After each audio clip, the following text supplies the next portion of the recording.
Hi guys, this is lesson 1.5 and today we'll be looking at properties of limits. Suppose we have two functions f and g. Both of them have limits that exist at x equals to a, for a belongs to any real number. Property 1 states that the limit as x approaches a of k equals to k, for k is any constant.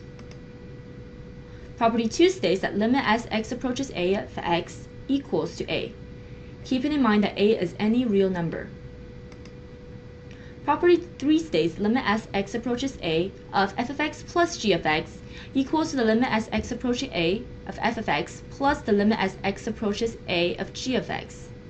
And the same applies for subtraction. Property 4 states the limit as x approaches a of c times f of x equals to c times limit as x approaches a of f of x, for c is a constant. Property 5 states the limit as x approaches a of f of x times g of x equals to the limit as x approaches a of f of x times the limit as x approaches a of g of x.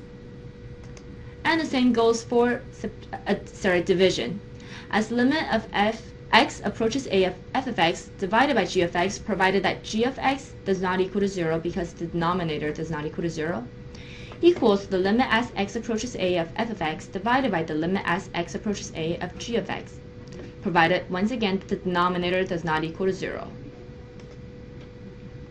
The last property states that limit as x approaches a of f of x to the power of n equals to limit as x approaches a of f of x all to the power of n, for n has to be any rational number. Let's take a look at example 1 from Learning Resources. Evaluate limit as x approaches 2 of 2x squared plus 3x minus 1. We can use property 3 from the previous slide to break this limit up. And when we do, we'll get limit as x approaches 2 of 2x squared plus limit as x approaches 2, 3x minus limit as x approaches 2 of 1. Next, we use property 4 for the first variable, in which you can take this 2 out because 2 is a constant, and we'll get 2 times limit as x approaches 2 of x squared.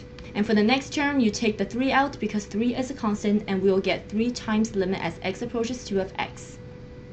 The last one is property 1 because 1 is a constant, therefore the limit as x approaches 2 of 1 equals to 1. Then we use property 7 and we take this exponent out. We know the limit as x approaches 2 of x equals to 2, and that's where this 2 comes from. And in the last step, we do the same thing. We get 2 times 2 to the power of 2 plus 6 minus 1, and that'll eventually get us to 13.